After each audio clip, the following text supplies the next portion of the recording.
नगर, व्यापारी और शिल्पजन।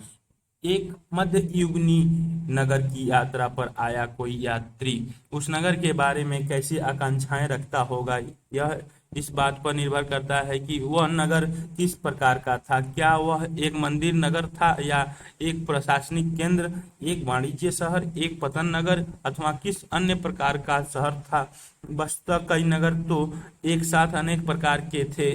वे प्रशासनिक नगर थे तथा मंदिर नगर होने के साथ साथ वाणिज्य कार्यकलापों और शिल्प उत्पादन के केंद्र भी थे।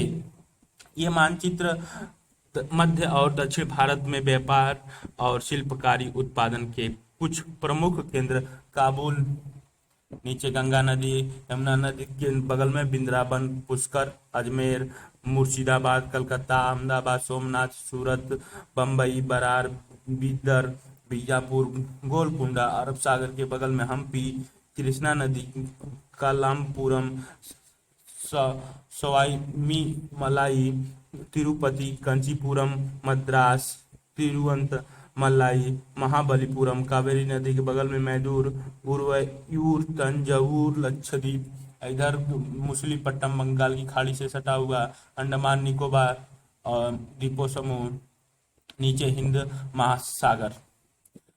प्रशासनिक केंद्र, अध्याय 2 में आपने चोल वंश के बारे में पढ़ा। आइए अब अपनी कल्पना के घोड़ों पर सवार होकर चोल राजाओं की राजधानी तंजौर, जैसा कि वह 1000 वर्ष पहले था, की यात्रा पर चले।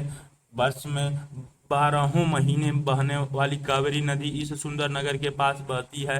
राजा राज चोल द्वारा निर्मित राजेश्वर मंदिर की घंटियां बजती हुई सुनाई देती हैं। लोग नगर के वास्तुकार कुंजर मल्लन राजराज पेरुथच्चन की वास्तुकला की प्रशंसा करते हुए नहीं थकते हैं। हमें वास्तुकार का नाम इसलिए पता है क्योंकि उसने गर्व से अपने नाम को मंदिर की दीवार पर उत्कीर्ण किया। मंदिर के भीतर एक विशाल शिवलिंग स्थापित है।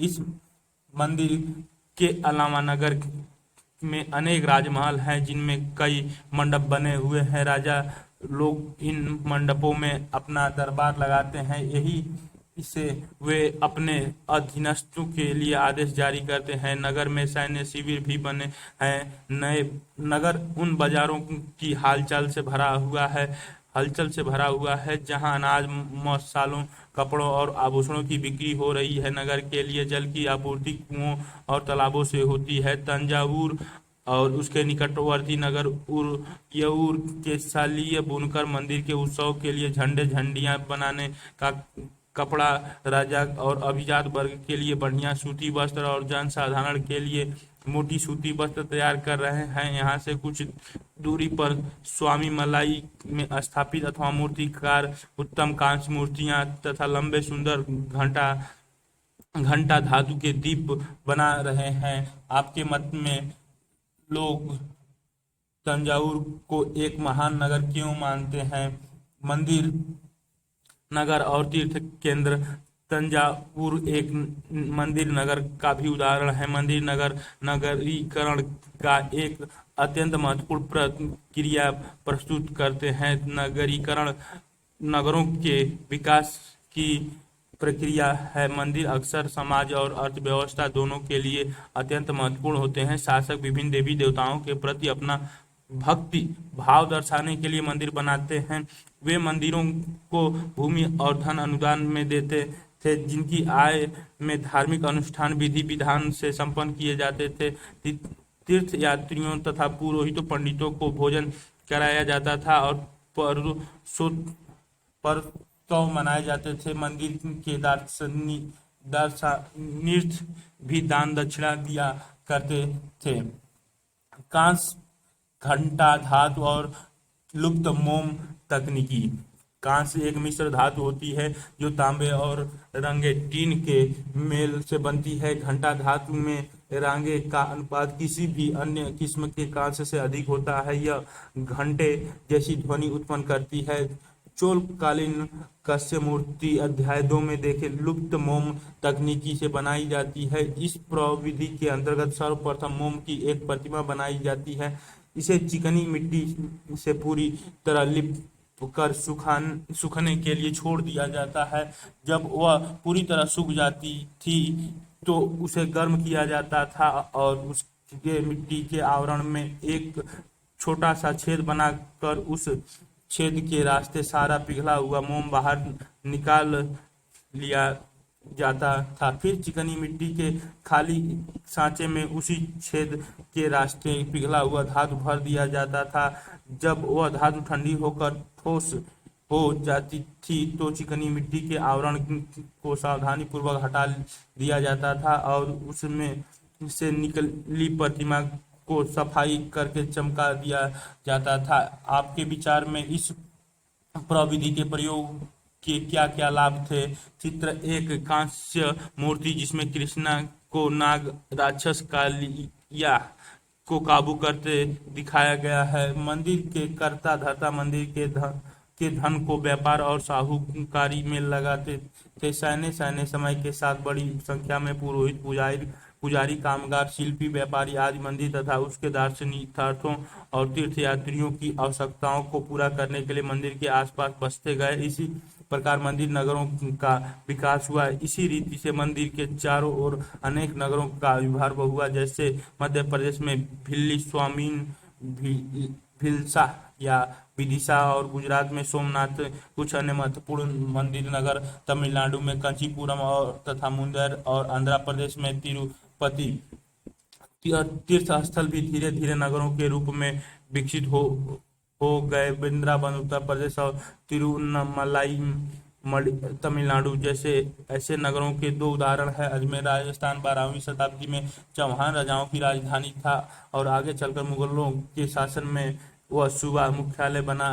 यह नगर धार्मिक अस्तित्व का एक उत्कृष्ट उदाहरण प्रस्तुत करता है। सुप्रसिद्ध सूफी संत ख्वाजा मुइनुद्दीन चिश्ती अध्याय 8 में देखें, यहाँ 12वीं शताब्दी में बस गए थे और उनके दार्शनिकार्थ एवं श्रद्धालु सभी पंथ मतों के हुआ करते थे। अजमेर के पास ही पुष्कर सरोवर है जहाँ प्राचीन काल से ही तीर्थयात्री आते रहते रहे हैं। अपने जिले के नगरों की सूची बनाओ और उनका प्रशासनिक केंद्र, मंदिर, नगरों, तीर्थ केंद्र के रूप में वर्गीकरण करें। छोटे नगरों का संजाल 8वीं शताब्दी से ही उपाहद्वीप में अनेक छोटे छोटे नगरों का संजाल सा बिछने लगा था। संभवतः उनका प्रादुर्भाव बड़े बड़े गांवों से हुआ था। उनमें आमतौर पर एक मंडीपिका, बाद में जिसे मंडी कहा जाने लगा, होती थी जहां आसपास के गांव वाले अपनी उपज बेचने के लिए लाते थे। उनमें ऐसी गलियां थी जहां दुकानें एक बाजार थे जिन्हें हट, बाद में हाट कहा जाता था। इसके अलावा भिन्न भिन्न प्रकार के कारीगर तथा शिल्पियों जैसे कुम्हार, तेलियों, शक्कर बनाने वालों, ताड़ी बनाने वाले, सुनार, लोहार तथा पत्थर तोड़ने वाले आदि के अलग अलग बाजार होते थे। कुछ व्यापारी तो नगर में अस्थायी रूप से बसकर अपना कारोबार करते थे, जबकि कुछ अन्य व्यापारी नगर नगर घूमकर क्रय विक्रय किया करते थे। आसपास और दूर दराज के व्यापारी इन नगरों में स्थानीय उपज खरीदने और दूरवर्ती स्थानों के उत्पाद जैसे घोड़े, नमक, कपूर, केसर, पान, सुपारी और काली मिर्च जैसे मसाले बेचने के लिए आते थे। चित्र 2 में नगर का एक बाजार ये दिखाया गया है। ये नगर का एक बाजार है। ये लोग बाजार में दिखाए गए हैं। आमतौर पर कोई सामान यानी परवर्ती काल का जिम्मेदार इन नगरों में या इनके आसपास किलेबंद का कर महल बना लेता था। ऐसे सामान व्यापारियों, शिल्पकारों तथा उनके व्यापार की वस्तुओं पर कर लगाते थे और कभी कभी इन करों के संग्रहण का अधिकार उन्हीं स्थानीय मंदिरों को प्रदान कर देते थे जिनका निर्माण स्वयं उनके द्वारा या धनाढ्य व्यापारियों द्वारा कराया गया होता था। ऐसे अधिकारों का उल्लेख अभिलेखों में किया गया है जो आज भी पाए जाते हैं। बाजारों पर कर। ये चित्र 3 में लकड़ी पर नक्शा करता हुआ एक कारीगर दिखाया गया है। यह राजस्थान से प्राप्त एक 10वीं शताब्दी के अभिलेख का सारांश है जिसमें वे शुल्क दिए गए हैं जो मंदिर प्राधिकारियों द्वारा वस्तुओं के रूप में वसूले किए जाते जा सकते हैं। शक्कर और गुड़, रंगा रंग, धागा, रुई, नारियल, नमक, सुपारी, मक्खन, तिल के तेल पर और कपड़े पर लगाए जाते थे। इसके अलावा व्यापारी पर धातुओं की चीजें बेचने वाले आवश्यकों, तेल, पशु चारे और अनाज के बोरे पर भी कर लगाए जाते थे। इनमें से कुछ कर तो वस्तु रूप में और कुछ अन्य नकद के रूप में वसूले जाते थे। आज बाजार पर लगने वाले करों के बारे में कुछ और जानकारी प्राप्त करें। इन्हें कौन इकट्ठा करता है, वे किस प्रकार वसूले जाते हैं और उनका प्रयोग किस काम के लिए होता है। बड़े और छोटे व्यापारी व्यापारी कई प्रकार के हुआ करते थे। उनमें बाजार बंजारे लोग, देखिए अध्याय 7 में भी शामिल। ये कई व्यापारी विशेष रूप से घोड़े के व्यापारी अपने संग बनाते थे, जिनका एक मुखिया होता था और वह मुखिया उनके चारों ओर घोड़े खरीदने के इच्छुक योद्धाओं से बातचीत करता था। चूंकि व्यापार को अनेक राज्यों तथा जंगलों से होकर गुजरना पड़ता था, इसीलिए वे आमतौर पर काफिले बनाकर एक साथ यात्रा करते थे और अपने हितों की रक्षा के लिए व्यापार संघ, गिल्ड बनाते थे। दक्षिण भारत में 8वीं शताब्दी और परवर्ती काल में अनेक ऐसे संघ थे। उनमें सबसे प्रसिद्ध मणिग्रामम और नानादेशी थे। ये व्यापार संघ प्रायद्वीप के भीतर और दक्षिण पूर्व एशिया तथा चीन के साथ भी दूर दूर तक व्यापार करते थे। इनके अलावा चेटियार और मारवाड़ी, ओसवाल जैसे समुदाय भी थे, जो आगे चलकर देश के प्रधान व्यापारी समूह बन गए। गुजराती व्यापारियों में हिंदू बनिया और मुस्लिम बोहरा दोनों समुदाय शामिल थे। वे दूर दूर तक लाल सागर के बंदरगाहों व फारस की खाड़ी, पूर्वी अफ्रीका, दक्षिण पूर्व एशिया तथा चीन से व्यापार करते थे। वे इन पत्तनों में कपड़े और मसाले बेचते थे और बदले में अफ्रीका से सोना और हाथी दांत एवं दक्षिण पूर्व एशिया और चीन से मसाले, टीन, मिट्टी के नीले बर्तन और चांदी लाते थे। जैसा कि आप समझ सकते हैं कि इस काल के दौरान लोग तथा माल का आना जाना लगा ही रहता था। आपके विचार से इस आवाजाही का नगरों तथा गांव के जनजीवन पर क्या प्रभाव पड़ा होगा? नगरों में रहने वाले कारीगरों की सूची बनाएं। पश्चिमी तट के नगर में अरबी, फारसी, चीनी, यहूदी और सीरियाई ईसाई बस गए थे। लाल सागर के बंदरगाहों में बेचे जाने वाले भारतीय मसाले और कपड़े इतालवी व्यापारियों द्वारा खरीदे जाते थे और वहां से वे उन्हें आगे यूरोपीय बाजार में पहुंचाते थे। उनके व्यापार में बहुत लाभ होता था। उष्णकटिबंधीय जलवायु में उगाए जाने वाले मसाले, काली मिर्च, दालचीनी, जायफल, सौंठ आदि यूरोपीय व्यंजन के महत्वपूर्ण अंग बन गए थे और भारतीय सूती कपड़ा बहुत लुभावना होता था। ये चीजें ही यूरोपीय व्यापारियों को भारत तक खींच लाई। साथ समय के साथ साथ व्यापार और नगरों के रूप में किस प्रकार बदला, इसके बारे में हम शीघ्र आगे पढ़ेंगे। काबुल अपने पहाड़ी और विषम भूदृश्य के साथ 16वीं शताब्दी से राजनीतिक और वाणिज्य दृष्टि से महत्वपूर्ण बन गया। काबुल और कंधार सुप्रसिद्ध रेशम मार्ग से जुड़े हुए थे। साथ ही घोड़ों का व्यापार भी इसी मुख्य रूप से इसी मार्ग से होता था। 17वीं शताब्दी में हीरो के एक सौदागर जो बेप्टिस्टो टैवर्नियर ने अनुमान लगाया था कि काबुल में घोड़ों का व्यापार प्रति वर्ष 30,000 रुपयों का होता था, जो उन दिनों में एक बड़ी भारी रकम समझी जाती थी। काबुल में मेवे, खजूर, गलीचे, रेशमी कपड़े और ताजे फल ऊंट पर लाद कर लाए जाते थे और उपमहाद्वीप तथा अन्य भागों में बेचे जाते थे। इनके अलावा गुलाम भी बिक्री के लिए लाए जाते थे। नगरों में शिल्प, बीदर के शिल्पकार तांबे तथा चांदी में जड़ाई के काम के लिए इतने अधिक प्रसिद्ध थे कि इस शिल्प का नाम ही बिदरी पड़ गया। पंचाल अर्थात विश्वकर्मा समुदाय, जिसमें सुनार के केसरे, लोहार, राजमिस्त्री और बढ़ई शामिल थे, मंदिरों के निर्माण के लिए आवश्यक थे। इसके अलावा वे राजमहलों, बड़े बड़े भवनों, तालाबों और जलाशयों के निर्माण में भी अपनी महत्वपूर्ण भूमिका अदा करते थे। इसी प्रकार सालियार या लार जैसे बुनकर भी समृद्धशाली समुदाय बन गए थे और वे मंदिरों को भारी दान दक्षिणा दिया करते थे। वस्त्र निर्माण से संबंधित कुछ अन्य कार्य जैसे कपास को साफ करना, कातना और रंगना भी स्वतंत्र व्यवसाय बन गए थे, जिनके लिए विशेषज्ञों की आवश्यकता होती थी। चित्र 4 में पीतल के इस मोमबत्ती दान पर काला आवरण, चित्र 5 में साल का बॉर्डर दिखाया गया है। शहरों के बदलते हुए भाग्य कई शताब्दियों के लंबे समय में अहमदाबाद, गुजरात जैसे कुछ नगर बड़े व्यापारिक केंद्र के रूप में विकसित हो गए, लेकिन तंजावुर जैसे कुछ अन्य नगर पहले की अपेक्षा विस्तार तथा महत्व की दृष्टि से सिकुड़ गए। इसी काल में पश्चिमी बंगाल में भागीरथी नदी के तट पर स्थित मुर्शिदाबाद रेशमी वस्त्रों के प्रमुख केंद्र के रूप में उभरा था। वह 1704 में बंगाल की राजधानी बन गया था, लेकिन इसी शताब्दी के दौरान उसका सितारा डूब गया, क्योंकि वहां के बुनकर इंग्लैंड की मिलों से बनकर आए सस्ते कपड़े के साथ प्रतियोगिता में टिक न सके। हम्पी, मछलीपट्टनम और सूरत नजदीक से एक नज़र। हम्पी का वास्तुकला का सौंदर्य हम्पी नगर कृष्णा और तुंगभद्रा नदियों की घाटी में स्थित है। यह नगर 1336 में स्थापित विजयनगर साम्राज्य का केंद्र स्थल था। हम्पी के शानदार खंडहरों से पता चलता है कि उस शहर की किलेबंदी उच्च कोटि की थी।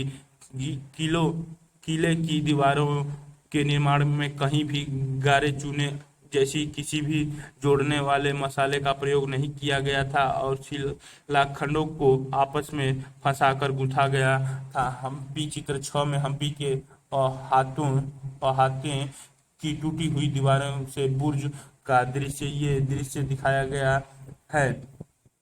एक किलाबंद नगर।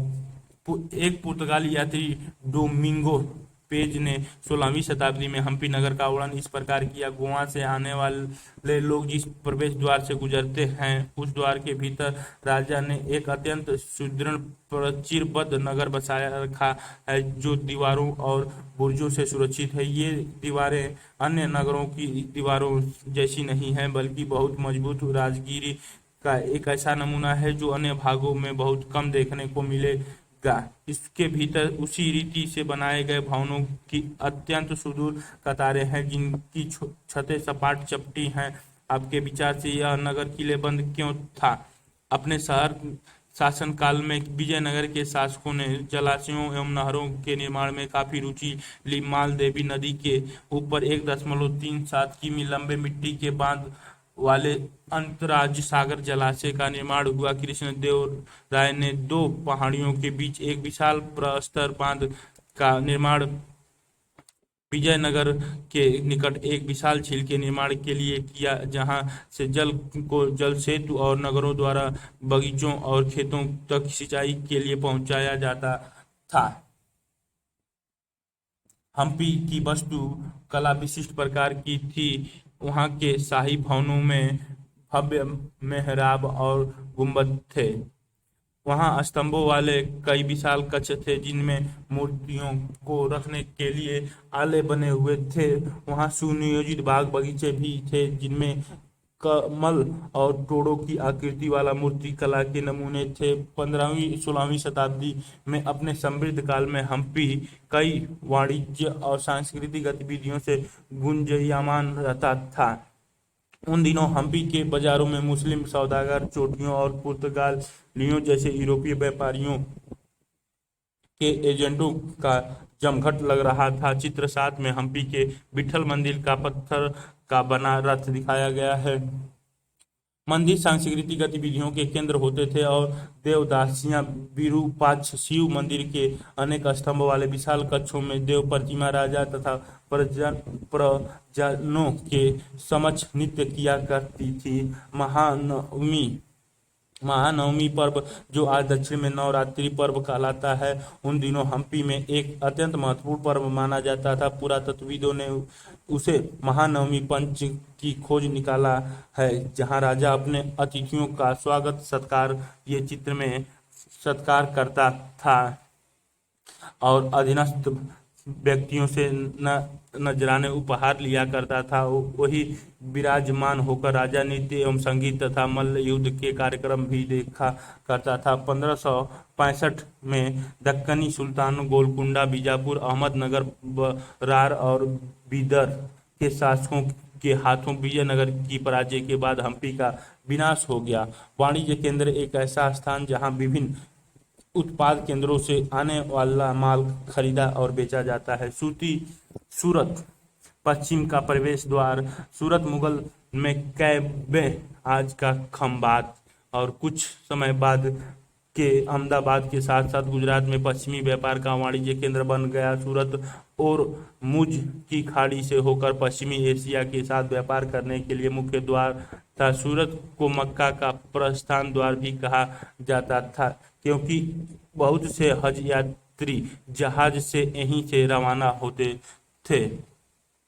सूरत एक सर्वदेशीय नगर था जहां सभी जातियों और धर्मों के लोग रहते थे। 17वीं शताब्दी में वहां पुर्तगालियों, डचों और अंग्रेजों के कारखाने एवं माल गोदाम थे। अंग्रेज इतिहासकार ओविंगटन ने 1689 में सूरत बंदरगाह का वर्णन करते हुए लिखा है कि किसी भी एक वक्त पर भिन्न भिन्न देशों के औसतन 100 जहाज इस बंदरगाह पर लंगर डाल खड़े देखे जा सकते थे। सूरत से में ऐसी अनेक दुकानें थी जो सूती कपड़ा, थोक और फुटकर कीमतों पर बेचती थी। सूरत के वस्त्र अपने सुनहरे गोटा किनारियों, जरी के लिए प्रसिद्ध थे और उनके लिए पश्चिमी एशिया, अफ्रीका और यूरोप में बाजार उपलब्ध थे। राज्य के विश्व के सभी भागों से नगर में आने वाले लोगों की आवश्यकताओं को पूरा करने के लिए अनेक विश्राम गृह बना रखे थे। वहां भव्य भवन एवं असंख्य मनोरंजन स्थल थे। सूरत में कठियावाड़ी सेठों तथा महाजनों की बड़ी बड़ी साहूकारी कंपनियां थी। उल्लेखनीय है कि सूरत से जारी की गई हुंडियों को दूर दूर तक मिस्र में काहिरा, इराक में बसरा और बेल्जियम में एटोर्प के बाजार में मान्यता प्राप्त थी। हुंडी एक ऐसा दस्तावेज जिसमें एक व्यक्ति द्वारा जमा कराई गई रकम दर्ज रहती है। हुंडी को कहीं अन्यत्र प्रस्तुत करके जमा की गई राशि प्राप्त की जा सकती है। किंतु 17वीं शताब्दी के अंतिम वर्ष में सूरत का भी अंधपतन प्रारंभ हो गया। इसके कई कारण थे। मुगल साम्राज्य के पतन के कारण बाजारों तथा उत्पादन की हानि, पुर्तगालियों द्वारा समुद्र मार्गों पर नियंत्रण और बंबई, वर्तमान मुंबई से प्रतिस्पर्धा, जहां 1668 में अंग्रेजी ईस्ट इंडिया कंपनी ने अपना मुख्यालय स्थापित कर लिया था। आज सूरत एक महत्वपूर्ण वाणिज्य केंद्र है। जोखिम भरा दौर। मछलीपट्टनम के लिए चुनौती। मछलीपट्टनम या मछलीपट्टनम नगर कृष्णा नदी के डेल्टा पर स्थित है। 17वीं शताब्दी में यह भिन्न भिन्न प्रकार की गतिविधियों का नगर था। हॉलैंड और इंग्लैंड दोनों देशों की ईस्ट इंडिया कंपनियों के मछलीपट्टनम पर नियंत्रण प्राप्त करने का प्रयत्न किया, क्योंकि तब तक वह आंध्रा तट का सबसे महत्वपूर्ण पतन बन गया था। मछलीपट्टनम का किला हॉलैंड वासियों ने बनाया था, मछुआरों का एक गरीब नगर। अंग्रेजी ईस्ट इंडिया कंपनी ने के एक गुमास्ते विलियम मेथवर्ड ने 1620 में इन शब्दों में मछलीपट्टनम का वर्णन किया था। ये गुमसात यूरोपीय ट्रेडिंग कंपनी की व्यापारिक गतिविधियों के प्रभारी अधिकारी। यह गोलकुंडा का मुख्य पतन है, जहां परम पूज्य ईस्ट इंडिया कंपनी अपना एजेंट रखती है। यह एक छोटा नगर है, पर घना बसा हुआ, बिना किसी चारदीवारी के और खराब तरीके से बना हुआ। न ही यह अच्छी जगह स्थित है, इसके सभी जल स्रोत खारे पानी के हैं। पहले यह एक गरीब मछुआरा नगर था। आगे चलकर यहाँ जहाजों के लिए लंगर डालने की सुविधा हो गई, जिससे व्यापारी लोग यहाँ रहने लगे, और चूंकि हमारे तथा हॉलैंड के निवासी यहाँ इस तट पर आते जाते रहते हैं, यह उनके लिए निवास की व्यवस्था करते हैं। अंग्रेजों और हॉलैंड वासियों ने मछलीपट्टनम में अपनी बस्तियां बसाने का निर्णय क्यों लिया? गोलकुंडा के कुतुब शाही शासकों ने कपड़ों, मसालों और अन्य चीजों की बिक्री पर शाही एकाधिकार लागू किया, जिससे कि वहां का व्यापार पूरी तरह ईस्ट इंडिया कंपनी के हाथों में न चला जाए। विभिन्न व्यापारी समूह गोलकुंडा समूहों गोलकुंडा के कुलीनबर्ग फारसी सौदागरों, तेलुगु कमोडी चोटियार और यूरोपीय व्यापारियों ने नगर को घना आबादी वाला और समृद्धशाली बना दिया। जब मुगलों ने गोलकुंडा तक अपनी शक्ति बढ़ा ली तो उनके प्रतिनिधि सूबेदार मीर जुमला ने, जो कि स्वयं एक सौदागर था, हॉलैंड वासियों और अंग्रेजों को आपस में भिड़ाना शुरू कर दिया। 1686 से 87 में मुगल बादशाह औरंगजेब ने गोलकुंडा को मुगल साम्राज्य में मिला लिया। अब यूरोपीय कंपनी के सामने अन्य विकल्प ढूंढने की समस्या आ खड़ी हुई। कंपनी की नई नीति के अंतर्गत केवल इतना ही पर्याप्त नहीं था कि पतन भीतरी प्रदेश के उत्पादन केंद्रों के साथ संबंध बनाए रखे, बल्कि इस बात की भी आवश्यकता महसूस की गई कि कंपनी के नए केंद्र एक साथ राजनीतिक, प्रशासनिक तथा वाणिज्यिक भूमिकाएं भी अदा करें। जब कंपनी के व्यापारी बम्बई वर्तमान मुंबई, कलकत्ता वर्तमान कोलकाता और मद्रास वर्तमान चेन्नई चले गए, तब मछलीपट्टनम अपने व्यापार और समृद्धि दोनों ही खो बैठा और 18वीं शताब्दी के दौरान उसका अधपतन हो गया और आज वह एक छोटे से जीर्ण शीर्ण नगर से अधिक कुछ नहीं है। नए नगर और व्यापारी 16वीं 17वीं शताब्दी में यूरोप के देश व्यापारिक उद्देश्यों से मसालों और कपड़ों की तलाश में लगे हुए थे, जो यूरोप और पश्चिमी एशिया दोनों जगह लोकप्रिय हो गए थे। अंग्रेजों, हॉलैंड वासियों और फ्रांसीसियों ने पूर्व में अपनी वाणिज्यिक गतिविधियों का विस्तार करने के लिए अपनी अपनी ईस्ट इंडिया कंपनी बनाई। प्रारंभ में तो ये मुल्ला अब्दुल गफूर और बिरजी बोरा जैसे कुछ बड़े भारतीय व्यापारियों ने जिनके पास बड़ी संख्या में जहाज थे, उनका मुकाबला किया, किंतु यूरोपीय कंपनियों ने समुद्र व्यापार पर अपना नियंत्रण स्थापित करने के लिए अपनी नौशक्ति का प्रयोग किया और भारतीय व्यापारियों को अपने एजेंटों के रूप में कार्य करने के लिए मजबूर कर दिया। अंततः अंग्रेज उप महाद्वीप में सर्वाधिक सफल वाणिज्यिक एवं राजनीतिक शक्ति के रूप में उभर कर स्थापित हो गए। वस्त्रों जैसी वस्तुओं की मांग में तेजी आ जाने से अधिकाधिक लोगों ने कताई, बुनाई, धुलाई, रंगाई आदि का धंधा अपना लिया। इससे इन शिल्पों का बहुत विस्तार हुआ। भारतीय वस्त्र के रूप, रंग और डिजाइन अधिकाधिक परिष्कृत होते गए, किंतु इस काल में शिल्पकारों की स्वतंत्रता घटने लगी। शिल्प जन पेशगी की प्रणाली पर काम करने लगे, जिसका अर्थ यह था कि जिन्होंने जिन यूरोपीय एजेंटों से पहले ही पेशगी ले ली थी, उन्हीं के लिए उन्हें कपड़ा बुनना होता था। अब बुनकरों को अपना कपड़ा या बुनाई के नमूने बेचने की स्वतंत्रता नहीं थी। उन्हें तो कंपनी के एजेंटों द्वारा निर्धारित डिजाइन के कपड़े उन्हीं की मांग के अनुसार बनाने पड़ते थे। 18वीं शताब्दी में बम्बई, कलकत्ता और मद्रास नगरों का उदय हुआ, जो आज प्रमुख महानगर हैं। शिल्प और वाणिज्य में बड़े बड़े परिवर्तन आए जब बुनकर जैसे कारीगर तथा सौदागर यूरोपीय कंपनी द्वारा इन नए नगरों में स्थापित ब्लैक टाउन्स में स्थानांतरित हो गए। ब्लैक यानी देसी व्यापारियों और शिल्पकारों को इन ब्लैक टाउन्स में सीमित कर दिया गया, जबकि गोरे शासकों ने मद्रास में फोर्ट सेंट जॉर्ज और कलकत्ता में फोर्ट सेंट विलियम की शानदार कोठियों में अपने आवास बनाए। 18वीं शताब्दी में शिल्प कलाओं तथा वाणिज्य की कहानी अब अगले वर्ष पढ़ेंगे। चित्र 8 में प्रारंभिक 19वीं शताब्दी में बम्बई की ये एक सड़क चित्र में दिखाई गई है। वास्को डी गामा और क्रिस्टोफर कोलंबस 15वीं शताब्दी में यूरोपीय नाविक द्वारा समुद्री मार्ग खोजने के अभूतपूर्व कार्य किए गए।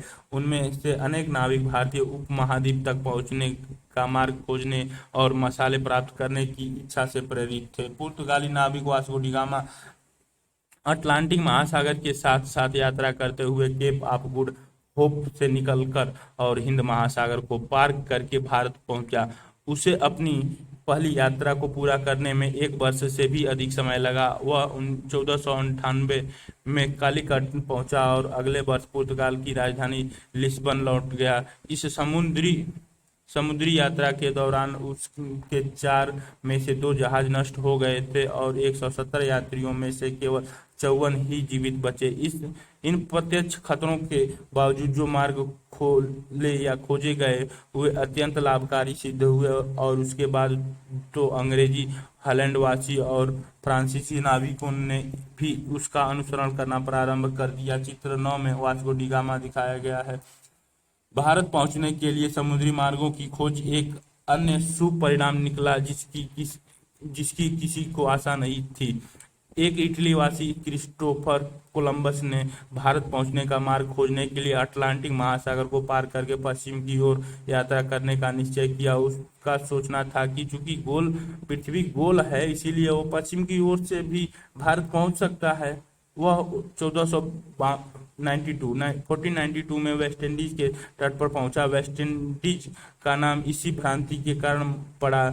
इसके पीछे स्पेन और पुर्तगाल के नाविक और विजेता भी वहां आते रहे और उन्होंने मध्य और दक्षिण अमेरिका के बड़े बड़े भागों को अपने कब्जे में कर लिया और अक्सर उन प्रदेशों की पहल वाली बस्तियों को नष्ट कर दिया। कल्पना कीजिए आप 17वीं शताब्दी में सूरत के पश्चिमी एशिया की यात्रा करने की योजना बना रहे हैं। इस संबंध में आप कैसे तैयारी करेंगे? प्रमुख शब्द में आपका बीच संबंधित नगरीकरण, विश्वकर्मा वाणिज्य केंद्र और ब्लैक टाउन ही प्रमुख